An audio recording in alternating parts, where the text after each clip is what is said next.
Spinach with lemon, one of my favourite Italian side dishes. So simple, great with everything. A little bit of olive oil, clove of garlic. Again, remember, if it's a giant clove, just use half. This is a really easy dish to double too.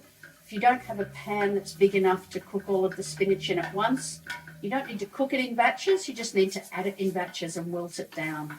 So we just stir that garlic around long enough for it to get aromatic. We don't want any colour. And then in with our spinach. Now that looks like a lot of spinach, doesn't it? Trust me, it's not. It's going to wilt down to just about nothing. Now, I think I can just fit all of that in my pan, but as I said, if you can't, don't worry about it. Just add it in batches as each lot wilts down. Now it does need a good dose of salt. That's going to help it wilt. It's also going to add to the flavour with that garlic and olive oil.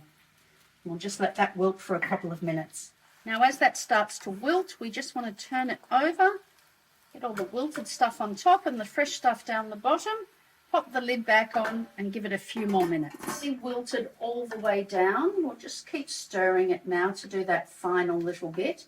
Now, do give it a good wash and a good dry before you start. You don't want too much liquid in here. If it's not dry enough, you're going to end up with a lot of water in the pan that you have to drain off. And draining that off means you're going to lose some of the garlic and oil and the flavour. So I'm not going to take that any further, because I'm going to cover it and put it aside now. And then at the very end, just before we serve it, we're going to add some lemon juice. So I've got about a tablespoon here. I'll add half, I'll taste it, I'll add a little bit more. You know how sour you're going to like it.